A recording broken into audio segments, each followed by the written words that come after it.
Yes, and I'm going to talk about some new music that's out there. So, comment down below if there's any new music you've been listening to, or even old music. What you guys been listening to? Let's talk about it. Two problems with me listening to new music is, first, I have so much music I have to learn and maintain for various bands and gigs and projects that I just have no time to listen to new stuff. And the other thing is I just love so many different genres and so many different artists that I just can't keep up. When COVID hit, it pulled every band off the road, and every gig was canceled. And what do you think all those creative people did when they couldn't go out and play shows? They just hunkered down in studios and in practice rooms and wrote and recorded and wrote and recorded. And so finding new music is just like trying to take a drink from a fire hose. You just barely get anything, and it just rips your head off. So let's dive in and see what's out there. I've watched a lot of the year-end music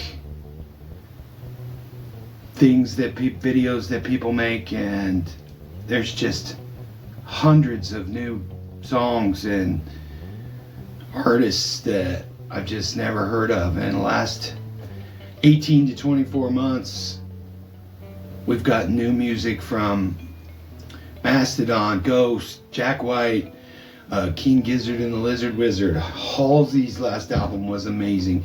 Paramore's last album was amazing. The Yeah Yeah Yeahs put out an album. Iggy Pop put out an album. Isn't that crazy? The Smile, Queens of the Stone Age's new album is phenomenal. Foo Fighters have already got a new record. Steel Panther's got a new record. There's even a lot of new bands that hopefully I'll cover here eventually. Black Country New Road. I don't think I would like them very much, but I delve into it, and it's just phenomenal music. Mother is one that's they're a little edgy and super cool. Idols, All Them Witches, Moonwalker, Viagra Boys. There's a band called Juju, Xiu, Juju. Boy Genius, and Phoebe Bridgers. I just found out, like, it's been years, but Phoebe Bridgers and Conor Oberst made an album together, and that's amazing. That's a lot of the stuff that's been going on. Let's just talk about 2023 specifically. I wrote in my notes that there were no good songs this year, because a lot of the year-end things that I watched, it's just awful. So much, all of that good new music that I mentioned up there above, and the top songs of the year were mostly just terrible. I realized what's wrong is we're in a weird place with music and the internet culture, and there's all this stuff out there on the fringes, and the stuff that actually is still part of the system and gets on Billboard and gets on the Grammys, and it's always going to be the lowest common denominator stuff.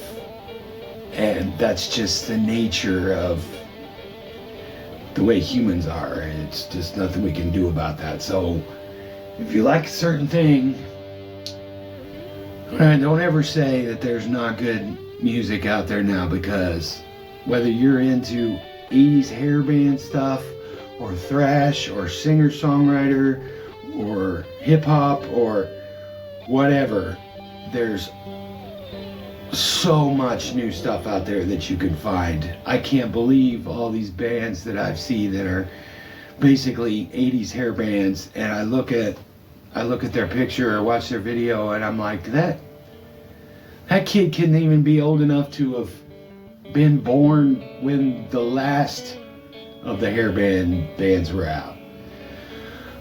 Anywho, I digress. I do want to say that I think there was way too much country this year. I'm just not a fan of modern country and bro country, and it just dominated this year. I'm not even going to say the names of any of the people because I just don't think they deserve the attention. So Taylor Swift had her huge tour this year, but Miley had the song, man. Miley had the song.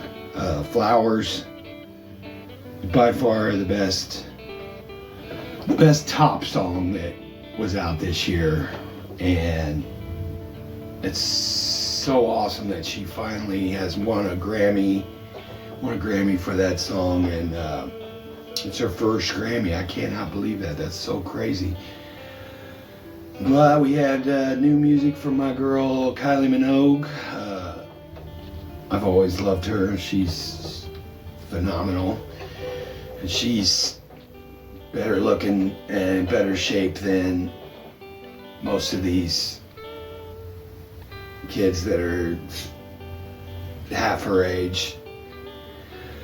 The Jack song, Victoria's Secret, it was a little cheesy and a little faux feminist and body positive and all of those buzzwords, but it was good. It was good. She made some good points, and it was super catchy song, and I love her voice so much.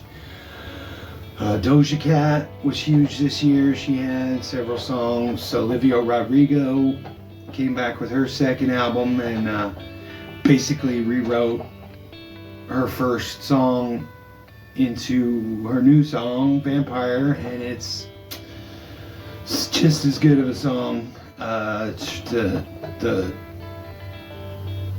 phrasing is really amazing. The phrasing is amazing, and her voice is awesome.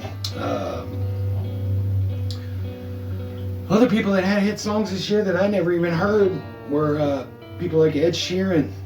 Lady Gaga had a big song this year. Never even heard it.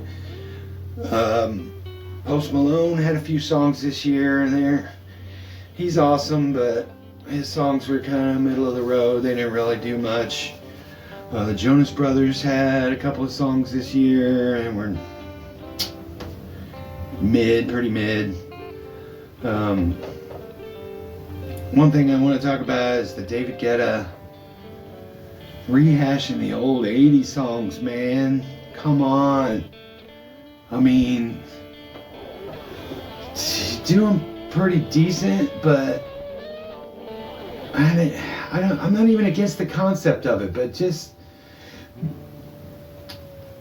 don't be so lazy as to just take the hook of a song and take the whole song and then just have a new artist sing the hook and maybe write some new verse words and just basically singing over the original track. It's just a terrible trend that I feel is going to get way worse in the coming years. So I better just get used to it and stop yelling at the clouds and just let it happen. Oliver Anthony went viral with his dog whistle of a song, talking about the elites in Washington, and the Republicans jumped on it because they thought he was going to be their guy, and he shut them down pretty quick. So, and some of the lyrics are a little tone deaf. People are saying fat phobic or body shaming or down on poor people or whatever, but it's like he was all over the place in the lyrics, and there was not a solid. It was just he was just trying to grasp for outrage in general, and hopefully he's going to be just a footnote in history. I don't know, maybe he can come out and be a great artist, but he turned down an $8 million deal from major labels, so I actually kind of respect him a little bit for that he's standing to his devices and stuff. Another artist this year that kind of broke out was Jelly Roll, which I think it's hilarious that the Grammys are so out of touch that this is the second year in a row that at least one of the nominees for Best New Artist has been around for a decade or more, and just shows you how ridiculous those award shows are. Anyway, that's most of the new stuff that came out. Flowers, Miley, number one. Number one in my book. So